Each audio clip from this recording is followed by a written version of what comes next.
I was wondering if after all these years you like to meet, to go over everything.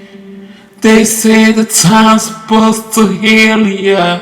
Bonjour tout le monde, c'est Stevie de Music Feelings et aujourd'hui, on va revenir sur une des grandes époques, une des grandes histoires de la musique moderne. On va revenir sur l'histoire de T-Pain. Ça veut dire qu'on va avoir pas mal d'autotune et donc on va chanter un peu comme ça. Almost made you love me, almost made you cry, almost made you happy baby, didn't I? Et bien sûr, T-Pain pour beaucoup, c'est le père de la musique moderne parce que je sais que peut-être les plus jeunes ne le savent pas. J'avais eu une interview avec Matthew Stone à ce propos et il me disait un truc, il me disait, tu sais, je pense que de nos jours, un gamin qui écoute la musique ne doit plus savoir ce que c'est que chanter sans autotune. Et je pense que quelque part, il doit avoir raison. C'est-à-dire qu'il y a tellement d'autotune que aujourd'hui, plus personne ne chante quasiment sans autotune, je crois, sauf peut-être Adele. Alors, tout le reste, ils sont quasiment tous autotunés sur la scène pop mainstream. Mais avant, ce n'était pas toujours le cas. Avant, on avait des gens qui chantaient, qui donnaient, ça donnait des trucs comme ça, quoi.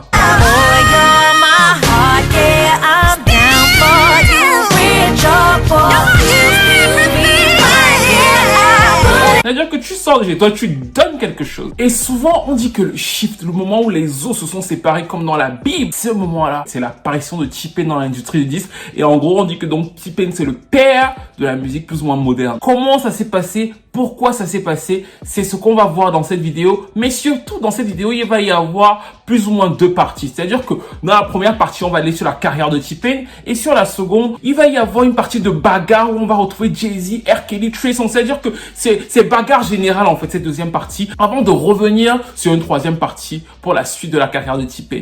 Bref, on va commencer la vidéo. N'hésitez pas à me suivre sur Instagram, de vous abonner à la chaîne et de me suivre sur Twitter et sur Facebook. Allez, c'est le début et on va commencer par ça.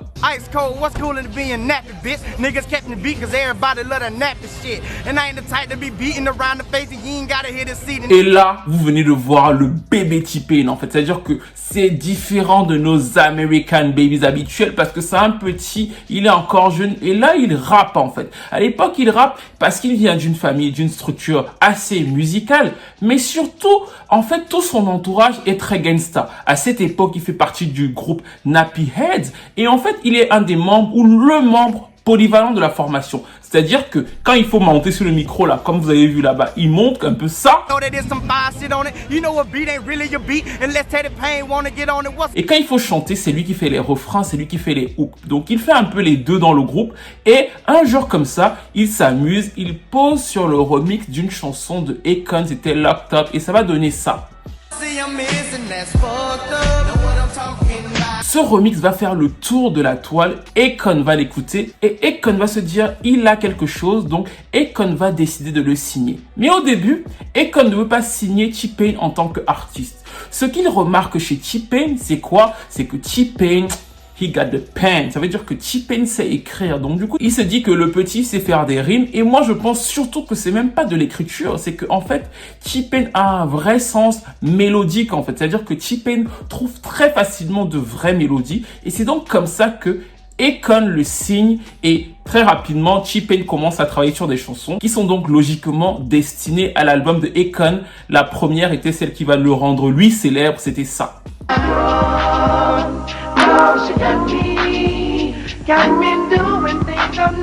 En fait, Armstrong est une chanson destinée à Akon. Sauf que Akon va la refuser. Pourquoi? Parce qu'à l'époque, il n'a pas encore rencontré le terrorisme musical. Il est encore on his gangster shit. C'est-à-dire que Akon est encore dans son personnage d'ultra gangsta. Parce que beaucoup d'entre vous me parlez de Akon. Un jour, on viendra sur la carrière d'Akon. Mais Akon refuse Armstrong. Pourquoi? Parce qu'à l'époque, il ne veut pas faire des chansons pour les femmes. Il est encore dans son personnage très gangsta qui va être ce qui va faire Akon en fait. Ce n'est pas les sexy bitch et tout ce genre de choses qui vont faire Akon. Et c'est important de le remarquer. C'est le personnage très gangsta. C'est j'ai souffert, je raconte les problèmes de la rue. Même si je chante, je suis comme vous. C'est-à-dire que c'est un espèce d'équivalent un peu au personnage de 50 Cent que Akon va essayer de vendre aux Américains. Donc de fait, lui ne veut pas tomber dans les trucs un peu trop sucrés et c'est pour ça qu'il refuse Armstrong et plusieurs autres chansons du premier album de T-Pain. Ce qui fait que T-Pain va avoir la voix libre. Il va donner la chanson Armstrong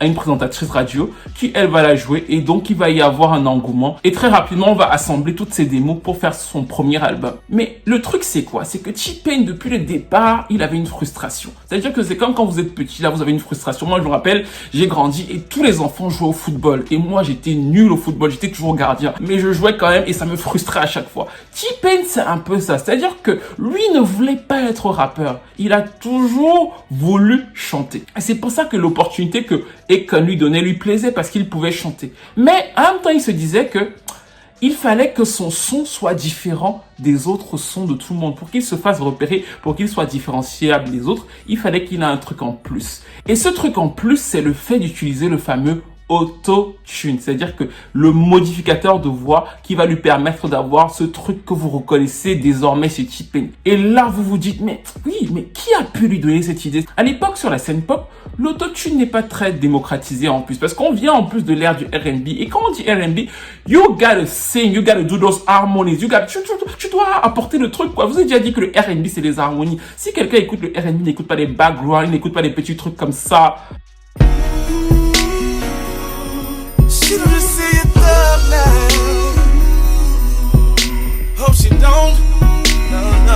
Non, il faut ne discuter pas avec lui. Je dis, ne me touche pas. Mais malgré tout, il y a une personne qui a réussi à cartonner, mais vraiment cartonner. Elle a mis le monde à ses pieds avec une stratégie particulière. C'était cette dame-ci.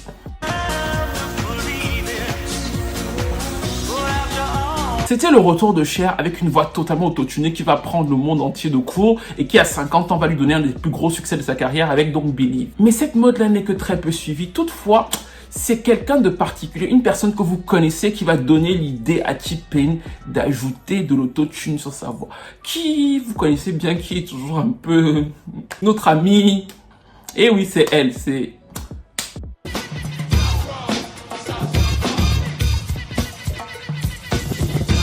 Oui, c'est Jennifer Lopez. En fait, T-Pain un jour va écouter le remix de If You Had My Love. Et vous savez qu'à l'époque, Jennifer Lopez n'a pas encore pris les cours de chant parce que J-Lo va prendre des cours de chant en 2007. Donc depuis, elle s'est à peu près gérée. Et sur le remix de If You Had My Love, Darkchild utilise de l'autotune sur sa voix. Ça donnait des trucs un peu comme celui-ci. Et c'est de là que T-Pain va avoir l'idée d'utiliser l'autotune sur ses chansons. Mais ce que je veux que vous reteniez, c'est que en réalité, les chansons sont conçues comme n'importe quelle chanson de l'époque en fait. C'est-à-dire qu'il y a un style R&B avec un son très sudiste parce qu'il vient de la Floride, mais les structures des chansons et le mélange un peu de hip-hop n'est pas non plus exceptionnel en lui-même. C'est surtout le fait d'avoir cet apport de l'autotune qui va donc complètement lui ouvrir une voie et lui créer un véritable créneau. Le second single sera cette chanson-ci. Et très rapidement, il va devenir un espèce de personnage plus ou moins important de la scène R&B hip-hop. Il mélange un son R&B avec un son hip-hop, avec une touche sudiste et une bonne pointe d'autotune qui fait en sorte que tout le monde sait toujours que le gars là c'est T-Pain. Et en plus, on n'arrivait pas à savoir au début c'était un blanc, c'était un noir, c'était un latino. C'est-à-dire qu'on ne savait même pas qui c'était parce que c'était inédit d'entendre quelqu'un chanter comme ça à la radio en plus sur ce créneau-là. Donc c'est comme ça qu'il explose. C'est par ce moyen précis qu'il se fait sa place dans l'industrie du disque. Là, nous sommes en 2005 et je veux que vous vous replaciez dans le contexte 2005, dans quelle voiture vous étiez, ce que vous écoutiez, mais surtout ce que vous écoutiez en R&B en fait, parce que c'est très important. Encore une fois, le R&B c'est incroyablement riche en termes de chant, d'harmonie et surtout de structure musicale en fait. C'est-à-dire que c'est un genre qui en demande beaucoup. Et c'est donc là que je veux que vous vous replaciez en fait. Mettez votre tête. Qu'est-ce que je faisais en 2005? J'écoutais peut-être Anthony Hamilton, Mariah Carey, comment ça chantait. Parce que c'est important en fait. Parce que le succès de T-Pain découle de ça. Quand vous écoutez T-Pain, par exemple vous écoutez Armstrong, et je veux vraiment faire appel à votre oreille dans cette vidéo, mettez pause et écoutez là. Mais mettez pause. Là, quand vous avez écouté Armstrong, vous vous êtes rendu compte de quoi? C'est hyper harmonisé en fait. C'est chanté comme un chanteur des années 60 en fait. N'importe quel chanteur de R&B de l'époque aurait pu la chanter de cette manière-là, en termes de chant et d'harmonie en fait. Et c'est donc là où T-Pain a un apport. C'est-à-dire qu'il va chanter plus ou moins dans les codes stricts et très mélodiques, très mélodiques du R&B.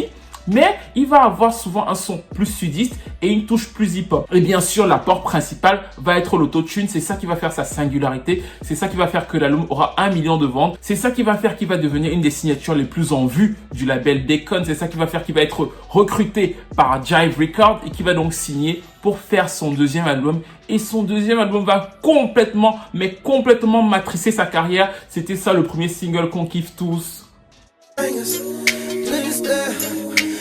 Et ce titre, Buy Your Drink, va avoir un effet phénoménal sur la carrière de T-Pain. C'est-à-dire que ça va être son premier numéro 1 aux États-Unis. Et là, il va vraiment avoir un impact formidable. À savoir que tout le monde va voir que, en fait, ce petit-là apporte vraiment quelque chose. Il va très rapidement enchaîner avec ça. Et d'un coup, toute la scène musicale va vouloir avoir T-Pain à ses côtés. C'est-à-dire que c'est le moment où T-Pain va il va envahir la scène musicale. Il va faire des featuring avec quasiment toute l'industrie. On va le retrouver sur des titres comme celui-ci. Celui-ci. Ou encore celui-ci.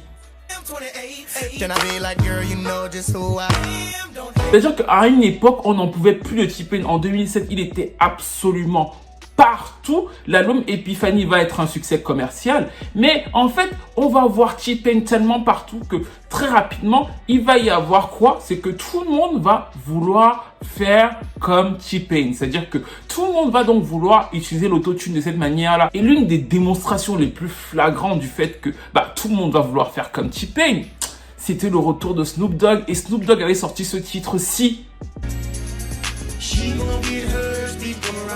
C'était vraiment un raz-de-marée d'entendre Snoop Dogg faire ça à l'époque, en fait. Et encore une fois, je veux que vous reteniez que là, Snoop Dogg suit vraiment T-Pain parce que c'est un titre soul avec une vibe très rétro. Et effectivement, il utilise l'autotune parce que lui, il ne sait pas chanter. Mais dans la manière dont c'est posé, c'est toujours dans l'optique de chanter de manière très goulue, très riche vocalement, en fait. Et Snoop Dogg va avoir un vrai succès avec ça. C'est-à-dire que d'autres personnes vont suivre et vont vouloir aussi avoir l'apport de T-Pain, notamment Kanye West, qui va donc l'appeler sur ce titre et ils vont gagner un Grammy Award ensemble. C'est là. Mais dans cette irruption quasiment volcanique autour de T-Pain, il va bien sûr y avoir quelques poches de résistance. En fait, vous vous doutez que certaines personnes vont dire que ça ne se passe pas ici. D'abord, ce sont les puristes qui vont dire que, attendez, nous on veut les vraies harmonies, on veut les vraies voix. Give me some fucking boys to men.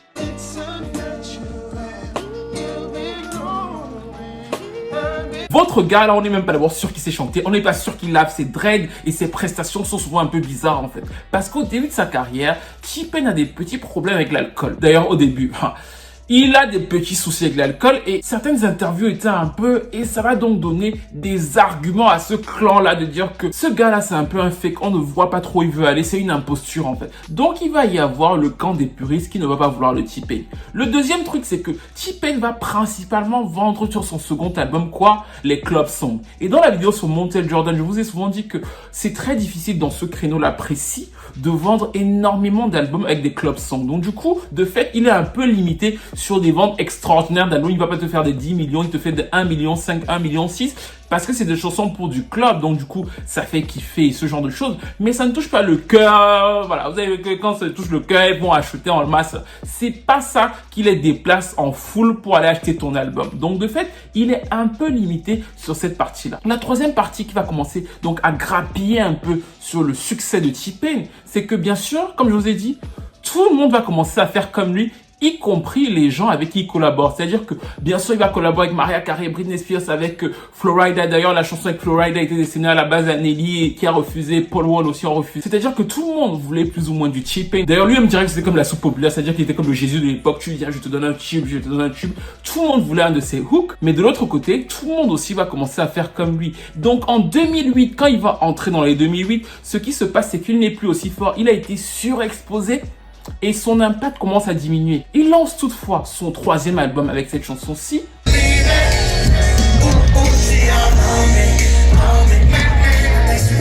Mais de l'autre côté, par exemple, le roi même du R&B abandonne un peu la garderie de sa crèche. Il est de retour et lui-même fait du T-Pain avec qui vient de collaborer et ça donnait ça.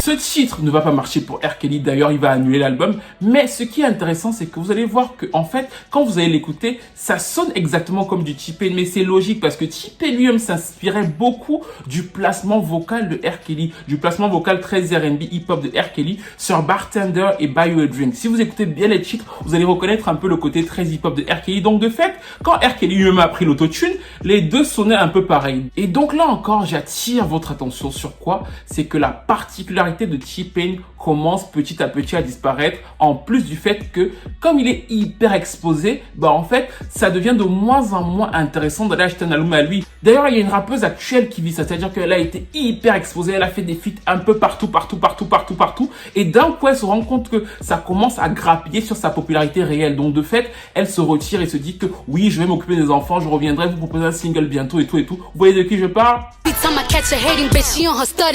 Oui, c'est Cardi B. Vous avez vu que Cardi B a dit qu'elle va prendre du temps pour elle va revenir sur son second album, tranquillement, après beaucoup de featuring, notamment de featuring urbain, parce qu'elle target beaucoup cette audience-là. Elle fait très peu de featuring pop, ou alors elle choisit très bien Ed Sheeran et ce genre de choses, mais elle fait beaucoup de feats urbains. Et tout ne marche pas toujours de la même manière parce qu'elle commence à être hyper exposée sur ces radios-là. C'est un peu la situation que T-Pain avait en pire en 2008. C'est-à-dire qu'il visait principalement ce public urbain, mais il y avait déjà trop de chansons de T-Pain qui servaient de single pour acheter les albums d'autres personnes. Est-ce que vous comprenez ce que je veux dire? C'est-à-dire que comme il se prenait pour Jésus et donc du coup effectivement il distribuait les singles à quasiment tout le monde, et c'est important quand je vous dis qu'il distribuait les singles, c'est qu'il ne collaborait pas juste. C'est-à-dire qu'à chaque fois il était sur le single qui servait à vendre l'album de Chris Brown, il était sur le single qui servait à vendre l'album de Florida, il était sur le single qui servait à vendre les albums des artistes en fait. De fait, si tu utilises ton style pour vendre à chaque fois les albums de d'autres artistes, fatalement effectivement tu es diffusé partout. Mais de fait, comme les gens achètent les albums de ces artistes-là,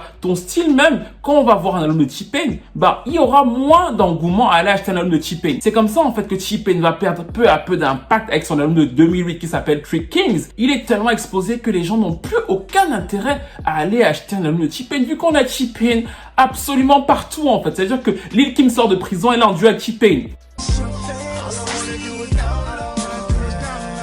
Taylor Swift qui est encore du côté de la country, c'est-à-dire qu'elle est encore de l'autre côté, bah en fait fait des trucs avec T-Pain, ça donnait ça.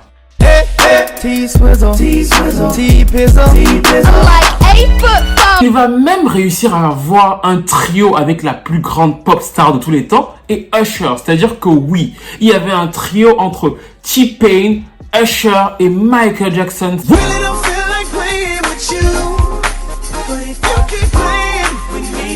Vous pouvez l'écouter sur YouTube, c'est-à-dire que Michael Jackson aussi voulait être dans les T-Paineries, c'est-à-dire que lui aussi voulait être dans la tendance. C'était un titre donc avec Usher et T-Pain, donc ça aurait pu bien marcher, mais il va jouer de malchance. Il va jouer de malchance parce que la personne qui va faire la démo va faire filtrer le titre sur Internet, donc nous, les fans de R&B qui passent notre temps à chercher sur Internet là, on va la voir. Et finalement, donc Michael Jackson va dire que non, je ne chante plus en fait. Non, je ne chante plus dessus. Donc Michael Jackson, quand il va voir que la chanson a filtré sur Internet, va refuser que le titre sorte officiellement. Donc pour vous montrer à quel point le gars est surexposé et donc ça commence à jouer sur sa carrière. L'album ne fera que 600, 700 000 ventes. Et c'est là que le label commence à comprendre qu'il est attaqué de deux côtés. Le premier côté, c'est que tout le monde fait ce qu'il fait. Donc du coup, ça réduit un peu son unicité, et de l'autre côté, lui-même est tellement overexposé que les gens en ont marre en fait. Donc ça commence à être un peu compliqué et il se dit que il va prendre du recul. Mais avant de prendre ce recul, il y a un monsieur qui l'aime bien, avec qui il a eu un Grammy Award et il se dit on va collaborer ensemble. Ce monsieur a une rupture sentimentale, il veut exprimer ses soucis, c'était dur, la meuf fait partie. Bref, Kanye fait appel à T-Pain pour l'aider à enregistrer cet album-ci.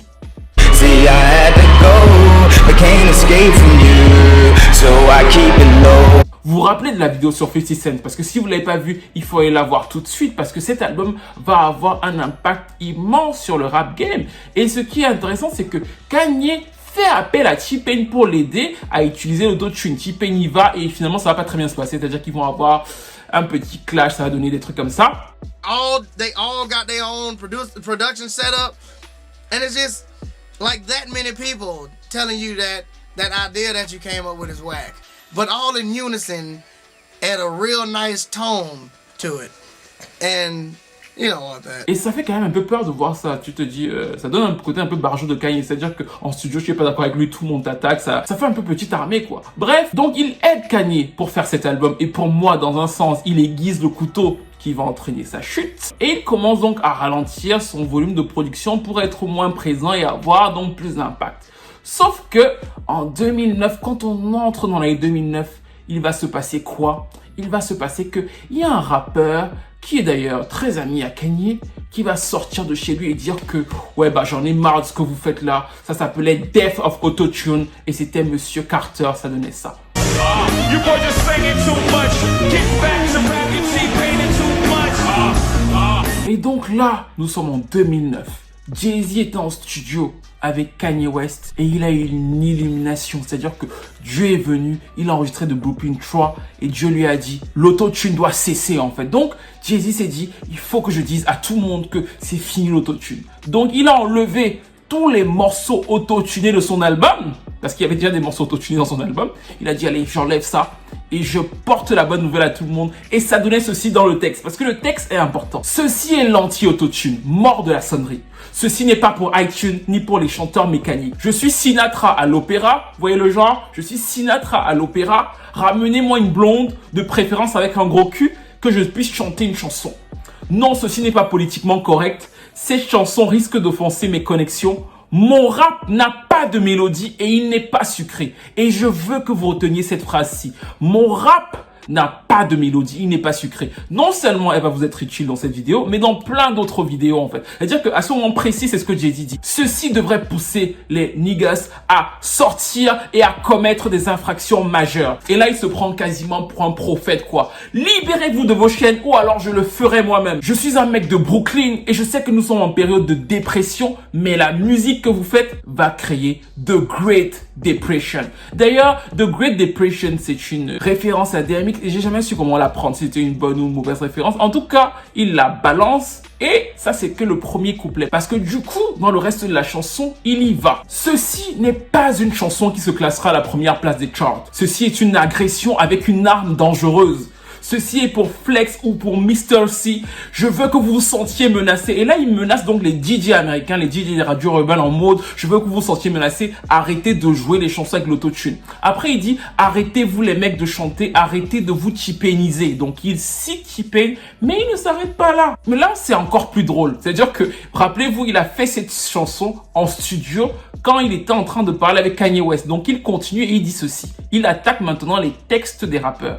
Arrêtez de pleurer votre pull vert, votre enfant, votre meuf tout le temps. C'est bon, ça nous fatigue.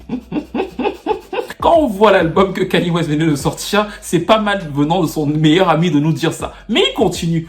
Jean trop serré, couleur trop vive, voix trop légère, on en a marre. Je pense que certains vont applaudir. Ouais, je vais avoir des... Oui, allez-y, je vous laisse vous réjouir. Je pourrais porter du noir une année consécutive. Bon, ça c'est pas sûr que Beyoncé apprécie, mais il balance ça. Je veux faire revenir les nuances de Versace, donc du coup, s'habiller à l'ancienne avec du bling bling. Donc, il représente bien le vendeur de drogue qu'il était. Et il finit en disant... Ceci n'est pas pour Z4, une radio pop américaine. Kanye m'a dit de vous tuer pour de vrai. Ceci est pour DJ Clue. Et il va citer, et là c'est très intéressant, DJ Khaled. Ceci est pour la mort de l'autotune. Moment de silence. La parenthèse sur Khaled est très intéressante parce que Khaled va donc très rapidement se mettre à l'autotune et Jay-Z va détester ça et il va utiliser tous les moyens possibles pour finir par collaborer avec Jay-Z en fait. Parce que vous vous rendez compte qu'il dit ça de Khaled en 2009 et Khaled deviendra un artiste de Roc Nation, donc un artiste de Jay-Z en fait. Mais le parcours que Khaled a dû faire et qu'il raconte dans son livre parce que il n'a reculé devant rien pour arriver à ça est hyper intéressant. Mais ça c'est la fermeture de la parenthèse. Vous avez vu Death of Autotune sort et c'est le séisme sur la scène urbaine. C'est-à-dire que tout le monde va se sentir visé. Tout le monde va avoir quelque chose à dire en fait. Le premier bien sûr c'est T-Pain parce qu'en plus Jay-Z va vouloir performer son titre sur scène, il va vouloir l'incarner et dire donc que c'est lui qui récupère ce personnage du gars qui après la mort de 50 Cent veut essayer de rassembler les vrais fans de rap. Donc il va sur scène au Summer Jam et T-Pain qui était un peu bourré va monter sur scène pendant que Jay-Z va chanter et Jay-Z va le laisser tomber là. C'est-à-dire que Jay-Z va le voir et en mode Jay-Z va continuer sa chanson, il va finir. Donc il va y avoir un moment un peu bizarre. Et c'est un moment qui va cristalliser la carrière de T-Pain sur la scène urbaine. C'est comme s'il va s'humilier tout seul en montant comme ça sur scène alors que Jay-Z est en train de performer. Mais par la suite, il va quand même aller à la radio et essayer de répondre à Jay-Z. Du coup, T-Pain est un peu mal à l'aise. C'est-à-dire que pour lui, il est brutalement pris à partie par Jay-Z. Donc du coup, ça le frustre un peu.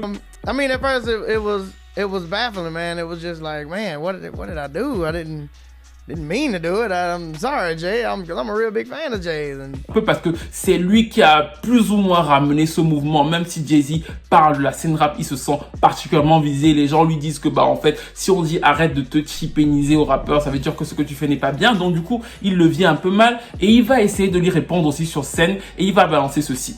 Jay-Z a 59 ans.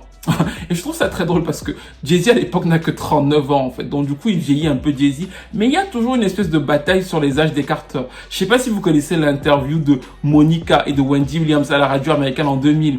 Et on est en 2000 hein. Wendy Williams demande à Monica, est-ce que tu sais que Beyoncé a 29 ans? Et nous sommes en 2000. Elle demande à Monica en 2000 si elle sait que Beyoncé a déjà 29 ans en fait. Et Monica essaie de s'en échapper, mais c'est très drôle de voir qu'il y a toujours des supputations sur les âges de Beyoncé et de Jay-Z depuis très longtemps en fait. Donc T-Pain se moque un peu, il vieillit un peu Jay-Z pour dire que c'est parce que Jay-Z est vieux qu'il ne comprend pas la scène actuelle et il continue son propos.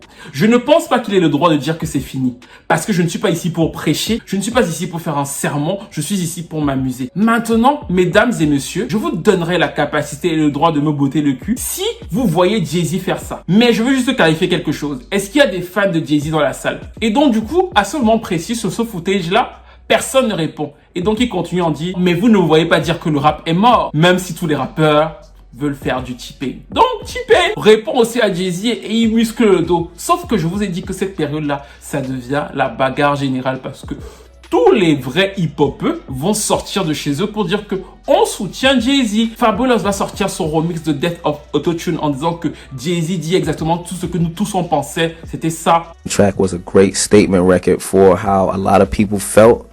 Like I felt like Autotune just became trendy, man. It just came like everybody just started feeling like, okay, I want to make a record. I'm gonna just put auto-tune on my voice and I'm gonna sing na na na na na na. You know what I'm saying? And you're just gonna sing whatever you want to sing, and the auto-tune is supposed to make it okay. You know what I'm saying? And it's not. You know what I'm saying? Les Bunstock et Harmony vont sortir leur propre remix de Death of Autotune en disant que oui, Jay-Z, tu vois, oh, Seigneur, tu nous sauves. Voilà.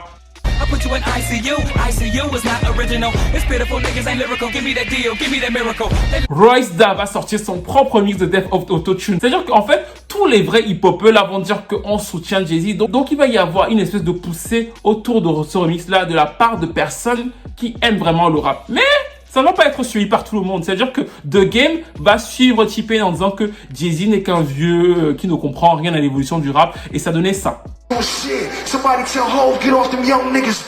Et de l'autre côté, l'un des meilleurs amis de T-Pain, à savoir Lil Wayne, va venir à sa rescousse en mode il a totalement le droit de faire ça. Donc il va y avoir quand même des camps qui vont se partager. Le camp de The Game et de Lil Wayne qui vont être plus tendres avec T-Pain et les camps des vieux hip-hopers qui vont dire que non, arrêtez tout ça, vous êtes tous nuls et on veut revenir au vrai hip-hop. Sauf que cette bataille aurait pu s'arrêter là. Mais elle ne va pas s'arrêter là parce que, à votre avis, à quel endroit, bien sûr, cette bataille va arriver? Elle va bien sûr arriver sur la scène R&B, bien sûr. Parce qu'en 2009, Trey Songz sort son album Ready. Et vous savez que l'album Ready de Trey Songz est hyper inspiré de R. Kelly et qu'on va beaucoup le lui reprocher. Il va très mal le vivre en fait. Et comme beaucoup d'artistes, quand on leur reproche une proximité trop grande avec un artiste qui était là avant, Trey Songz va très mal le vivre. Pourtant, si vous avez déjà écouté Ready et que vous avez écouté ce que Trey Songz faisait avant, vous voyez très bien que à partir de Ready, il chante exactement comme R. Kelly, le pattern vocal, la manière de poser des trucs comme ça.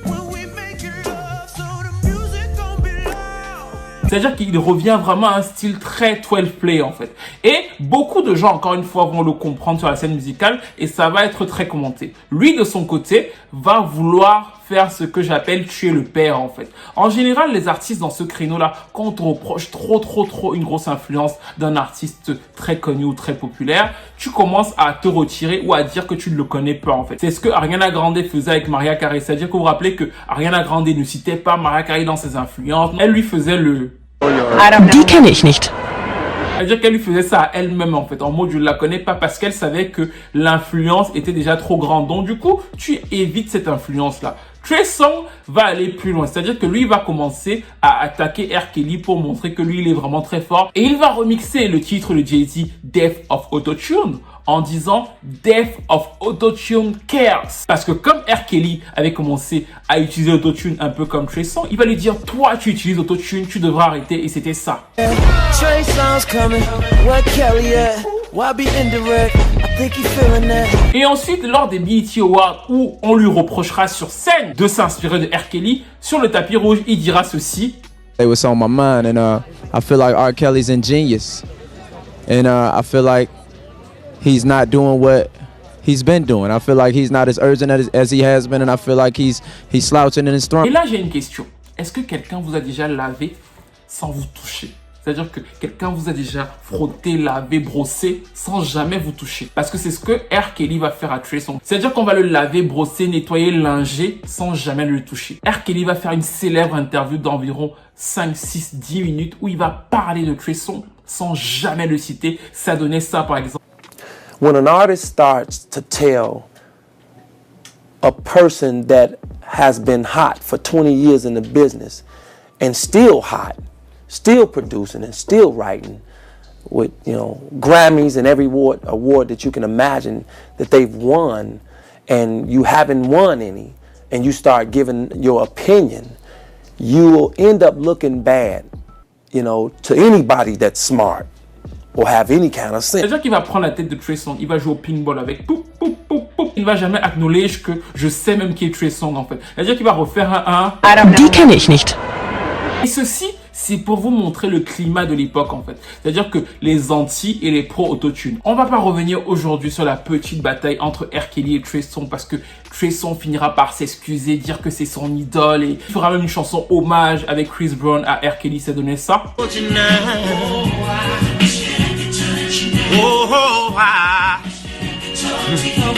Mais du coup, c'est bien encore une fois pour vous situer le climat de l'époque, mais ce climat sera surtout résumé par The Game en fait. Parce que quand The Game va défendre T-Pain, il dira que en fait, à la radio, tout ce qu'on entend, c'est de l'autotune en fait. Il dira, Jay-Z vient vous dire que mort de l'autotune, mais sa chanson mort de l'autotune là, bah ça ne passe pas à la radio, et tout ce que moi j'entends à la radio, c'est Mary J. Blige, Drake et tous les autres qui utilisent l'autotune, et en plus, il va citer un nom, et là c'est encore très intéressant, il va dire Kid Cudi, parce que Kid Cudi va sortir son album qui est un des albums les plus influents de la scène actuelle, Man of the Moon, quelques mois après la chanson de Jay-Z, et donc du coup, il va continuer dans cette vibe de l'autotune, et donc en fait, la chanson de Jay-Z, hormis le fait de réconcilier quelques fans de hip-hop, quelques-uns avec lui, ne va pas avoir un véritable impact sur la scène, mais elle va avoir un impact sur la carrière de T-Pain. Là, nous sommes en 2010, et qu'est-ce que je vous ai dit? C'est-à-dire que T-Pain et RCA ont décidé de prendre un peu de recul pour mieux rebondir parce qu'on le voyait beaucoup. Sauf que de l'autre côté, l'autotune se démocratise mais d'une autre manière. Pourquoi? Je vous ai expliqué le style vocal de T-Pain. C'est-à-dire que c'est souvent encore dans la dialectique, et je veux que vous reteniez ça, dans une dialectique de chanteur en fait. La manière dont il structure, souvent même c'est très churchy, c'est-à-dire que c'est dans un style très église, la manière dont les chœurs sont structurés. Donc il pense comme un chanteur. Les autres ne vont pas penser de la même manière. Ils vont utiliser l'autotune de manière plus synthétique et beaucoup moins dans un esprit de que je veux chanter, mais j'ajoute des vibes, je construis en fait. T-Pain chante et il utilise l'autotune comme un instrument. La plupart des autres ne sont pas du tout des chanteurs, donc du coup, ils se servent de l'autotune pour poser sur leur chanson, mais ce n'est pas la même dialectique, ce n'est pas le même point de vue, et vous voyez très bien ce que je vais expliquer sur l'album de Diddy et de Dirty Money, Last Train in Paris, parce qu'en fait, il va faire appel à T-Pain pour l'aider dans la composition du disque, c'était ça. I officially have permission to, use the auto-tune on this album. He didn't negotiate with me, but as a gracious offer of gratitude, I'm giving him a 0.5 point on my album just because.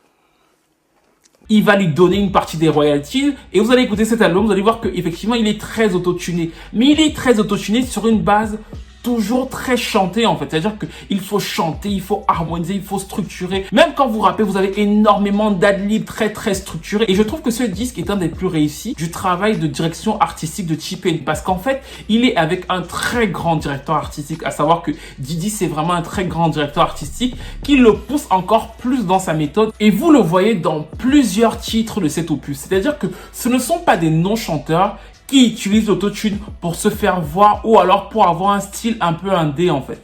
Chez T-Pain, ce sont des chanteurs qui structurent leurs chansons comme des chanteurs et qui utilisent l'autotune comme un instrument en plus. Donc ça change totalement la dialectique et encore une fois, sur ce disque avec Diddy, ça se voit très bien. Sauf que du coup, lui, il faut bien qu'il revienne.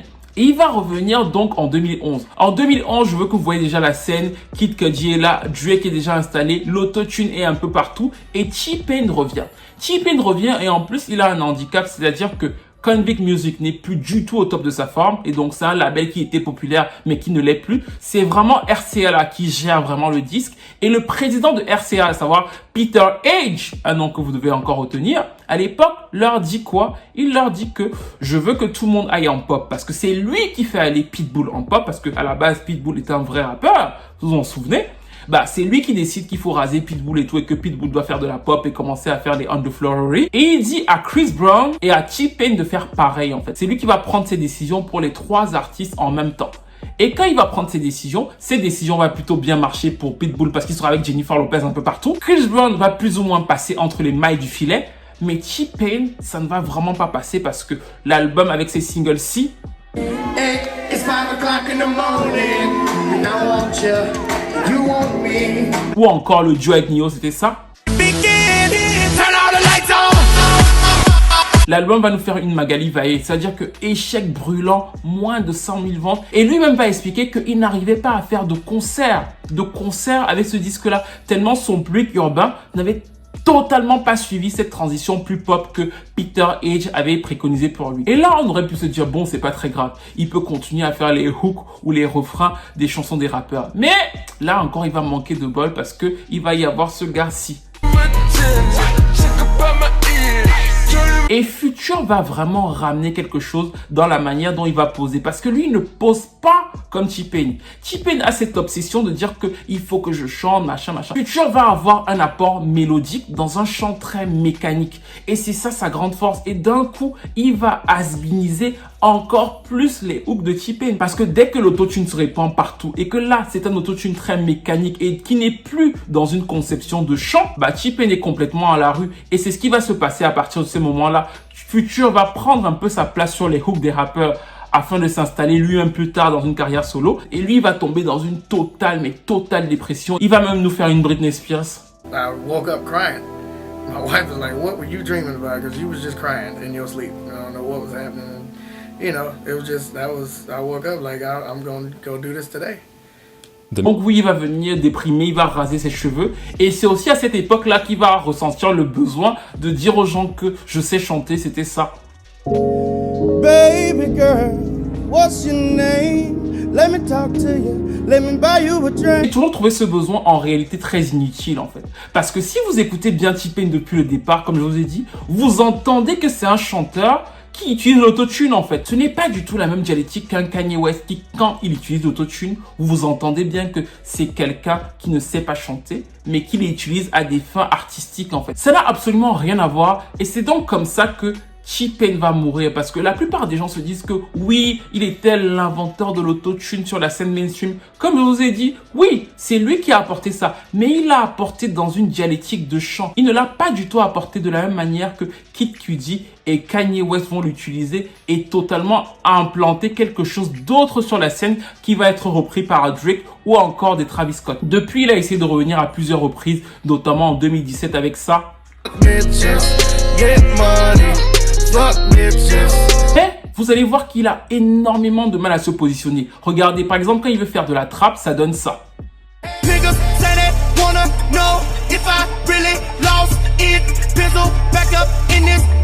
Vous voyez, c'est quelque chose de très forcé. On voit que c'est pas naturel pour lui de poser de manière très synthétique sans mélodie en fait. Parce que c'est vraiment un mélodiste. Et paradoxalement, quand il a fait le remix de Boot Up de Elamé, ça donnait ça. Vous Ooh, girl, you gon' let the day come get this pounding.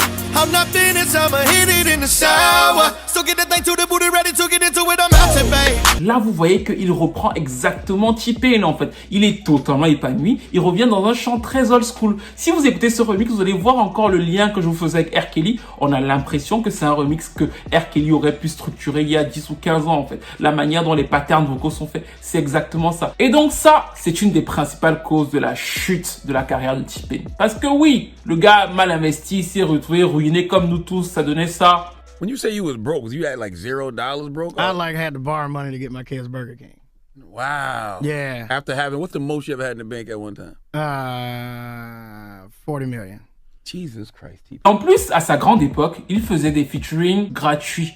Featuring gratuit, le mec faisait des featuring gratuits. Vous pouvez même pas imaginer ce que ça signifie dans l'industrie de la musique américaine. Parce que même Beyoncé, je vous le dis et j'en suis certain, doit faire payer les featuring de Jay-Z au prix de Jay-Z et c'est normal en fait. L'industrie de la musique américaine, ça répond par l'argent. Alors T-Pain, je ne sais pas comment il s'est débrouillé, mais le mec faisait ses featuring gratuits avec plusieurs artistes en se disant que le jour où lui aurait besoin que les gens fassent des featuring avec lui, ils allaient aussi faire gratuitement. Et bien sûr, quand il a commencé à être dans la merde, à partir de 2010, plus personne ne voulait faire de featuring gratuit avec lui. Et comme lui était ruiné, payer les artistes pour pouvoir faire des featuring gratuits avec lui, bah ça lui coûtait trop cher en fait. Et donc cette partie-là, on a rajouté à sa misère et à sa difficulté à ce moment-là. Mais, encore une fois, ça vient du fait que, bien sûr, c'est l'homme par qui tout est arrivé sur la scène R&B, hip-hop ou mainstream, en fait. C'est vraiment lui qui apporte ça. C'est lui qui va avec Kanye West en studio. C'est lui qui va avec Didi en studio. C'est vraiment par lui que les choses arrivent avec l'autotune. Mais lui, il ne le pense pas de la même manière que tous les autres, en fait. Il le pense dans un esprit encore hyper old school. Et c'est pour ça que quand les autres chanteurs et rappeurs même d'une certaine époque vont être rejetés dans l'ère de l'hyper autotune, lui-même va devoir partir. Parce que sa manière de chanter et sa manière de poser rappelaient déjà beaucoup ces mêmes rappeurs-là, en fait. Voire, ça paraît même plus has-been. C'est-à-dire que, écoutons par exemple le remix de Boot Up.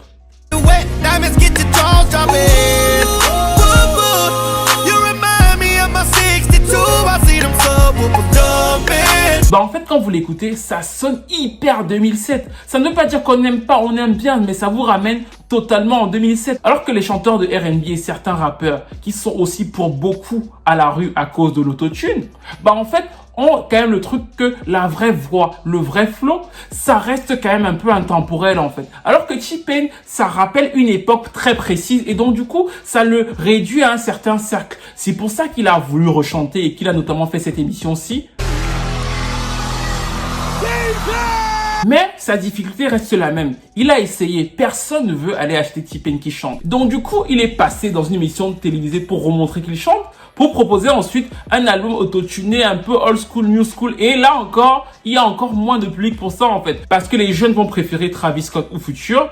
Et les anciens qui aiment les vraies voix vont toujours préférer les vraies voix en fait. Donc ils n'iront pas acheter un album de T-Pain autotuné. Donc du coup il est vraiment dans une espèce de perdition. Et ça vient même sur l'origine de sa carrière. Et ce qui est très drôle c'est que dans le clash avec Jay-Z, Jay-Z dira finalement qu'en fait il ne visait pas T-Pain parce qu'il pensait que T-Pain l'utilise avec des mélodies. Et c'est vrai en fait. T-Pain était un des seuls à utiliser l'autotune, comme je vous ai dit, en utilisant énormément de mélodies, ce que beaucoup d'autres ne vont pas faire après. Je vous ai déjà expliqué dans plusieurs vidéos que leur technique, c'est d'avoir soit des gimmicks, soit une espèce de rythmique qui tourne en boucle, que les petits jeunes vont retenir, mais il y a très peu de mélodies. Ou alors, quand il n'y a pas la mélodie, il y a un sample pour aider. Mais globalement, ils ne s'encombrent pas d'avoir des mélodies ou alors des harmonies très structurées, en fait. Ce n'est pas leur truc. Or, c'était le truc de T-Pain, Rick Old School de puriste. Je vous ai dit depuis le début. Ils préféreront toujours les vraies voix. Même si T-Pain sait chanter, même s'il dit qu'il sait chanter, il ne fera jamais le poids face à un puriste de R&B parce que le puriste de R&B ira toujours vers John Legend ou bien vers Boyz II Men ou bien vers R. Kelly. C'est-à-dire qu'ils iront toujours vers la personne qui chante depuis pour dire que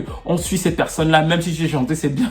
Oui, c'est bien, mais nous, on voit le vrai chanteur. Et les gens de l'autotune, pour la plupart, ne connaissent pas T-Pain, ne se reconnaissent pas dans cette manière de faire de l'autotune très old school qu'il a. Et en plus, quand il essaie de faire donc de la manière très moderne, comme ça sonne forcé, ça sonne comme s'il copiait les gens qu'il a inspirés en fait. Donc il est vraiment dans une espèce de sac et c'est pour ça que là il a un peu du mal à revenir. Bref, nous arrivons à la fin de cette vidéo. N'hésitez pas à me dire ce que vous pensez de la carrière de T-Pain, de l'avènement de l'autotune et de son évolution. Bien sûr, il y a les futurs Travis Scott, mais j'aurai peut-être le temps progressivement de vous faire des vidéos sur eux et de vous expliquer à chacun leurs styles vocaux et comment ça a évolué et pourquoi. Mais là, on parle de T-Pain, donc dites-moi ce que vous pensez de T-Pain, de ce qu'il a apporté, de ce qu'il a aujourd'hui, de son impact. Est-ce que c'est le greatest of all time? Parce que je sais que de nos jours, tout le monde est le greatest of all time. Même moi, je suis déjà the greatest of all time. Bref, dites-moi ce que vous pensez de la carrière de T-Pain, du clash de Death of Autotune, qui avait raison, qui n'avait pas raison, dans quel camp vous situez-vous? Est-ce que R. Kelly devait gifler Trey Songz ou pas? Dites-moi tout ça, dites-moi comment vous l'avez senti, comment vous l'avez vécu. Ceux qui ne l'ont pas vécu, dites-moi comment vous le ressentez aujourd'hui.